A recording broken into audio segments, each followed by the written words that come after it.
Whatever you want to create, you take it into sleep. Whatever you want to manifest into your life, find out what specific thing that is. Even if you don't have the money for it, it doesn't matter. You don't need to worry about that.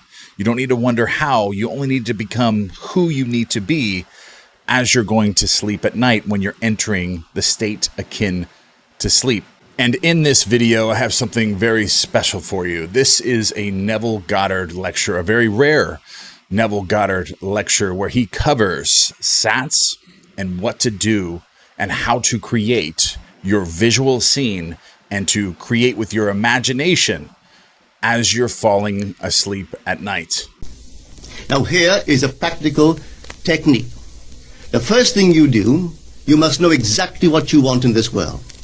When you know exactly what you want, make as lifelike a representation as possible of what you would see and what you would touch and what you would do and physically moving in such a state.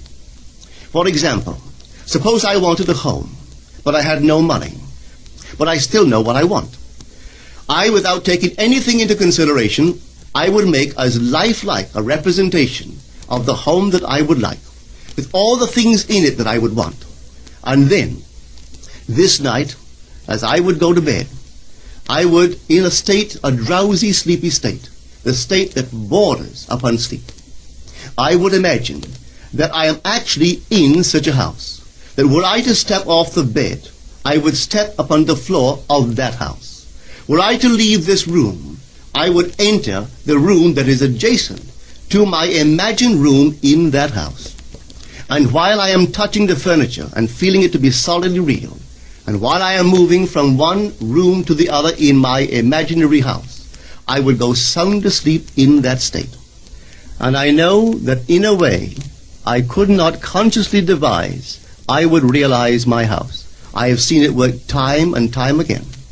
If I wanted promotion in my business, I would ask myself what additional responsibilities would be mine were I to be given this great promotion. What would I do? What would I say? What would I see? How would I act? And then in my imagination, I would begin to see and touch and do and act as I would outwardly see and touch and act were I in that position. If I now desired the mate of my life, were I now in search of some wonderful girl or some wonderful man, what would I actually find myself doing that would imply that I have found my state? For instance, suppose now I was a lady. One thing I would definitely do, I would wear a wedding ring. I would take my imaginary hands and I would feel the ring that I would imagine to be there. And I would keep on feeling it until it seemed to me to be solidly real. I would give it all the sensory vividness I am capable of giving anything. And while I am feeling my imaginary ring, which implies I am married, I would sleep. This story is told us in the Song of Songs, or the Song of Solomon. It is said, "At night on my bed, I sought him whom my soul loveth. I found him whom my soul loveth. And I would not let him go until I brought him into my mother's house, right into the chamber of her that conceived me." If I would take that beautiful poem and put it into modern English, into practical language, it would be this. While sitting in my chair, I would feel myself right into the situation of my fulfilled desire. And having felt myself into that state, I would not let it go. I would keep that mood alive, and in that mood, I would sleep. That is, taking it right into my mother's chamber, into the chamber of her that conceived me. You know, people are totally unaware of this fantastic power of the imagination. But when man begins to discover this power within him, he never plays the part that he formerly played. He doesn't turn back and become just the reflective life. From here on in, he is the affecter of life. The secret of it is to center your imagination in the feeling of the wish fulfilled and remain therein. For in our capacity to live in the feeling of the wish fulfilled lies our capacity to live the more abundant life. Most of us are afraid to imagine ourselves as important and noble individuals, secure in our contribution to the world, just because at the very moment that we start our assumption, reason and our senses deny the truth of our assumption.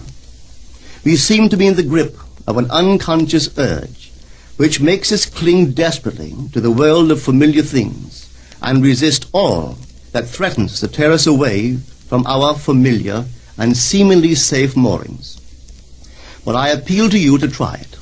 If you try it, you will discover this great wisdom of the ancients, for they told it to us in their own strange, wonderful, symbolical form. But unfortunately, you and I misinterpreted their stories and took it for history when they intended it as instruction to simply achieve our every objective. You can't do anything if you're lukewarm. You must be intense about it. You want to be rich? All right, can be rich. You want to be known? You can be known. No matter what you want, but you must be intense about it. And then commune with your own heart upon your bed, and then let it drop. So I say to everyone here, believe me, your own wonderful I amness, your consciousness, your wonderful human imagination, that is God. And all that you behold, though it appears without, it is within, in your imagination, of which this world of mortality is but a shadow. So you can change the shadow if you change the object, for you are the light.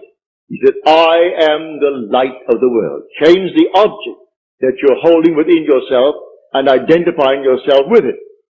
Change that object, you're light enough, and you'll cast a new shadow upon the world. So you say, I am, and you name it. And then you say, I am unemployed. No, I am gainfully employed. Making more than I've ever made before. Don't ask yourself how, why, and through whom. That is not your conscious reasoning mind's concern. If you take the intellectual background, the educational background of those who are making top money in the theatrical world, I doubt that they could pass any college examination. I don't think they could pass any entrance examination to college. Yet they're making $1 million, $2 million a year. Do you think Bob Hope could pass today's examination for entrance into college? Well, all of his material is written for him anyway. Can't even write that. But he has millions, all right, because that's how he dreamt. May I tell you? I know the background of the man. That was his goal in life. If that's your goal, have it. I speak of another goal. The goal of awakening to who we are. When man awakens from this dream, the whole vast world and all that it contains is as nothing to the being that you are. You came down from heaven, where the whole is yours. As you're told in the 50th Psalm, if I were hungry, I wouldn't tell you, for the world is mine, and all within it. The cattle on 1,000 hills are mine. So why should I tell anyone of my need when it's all mine anyway? I would slay and eat.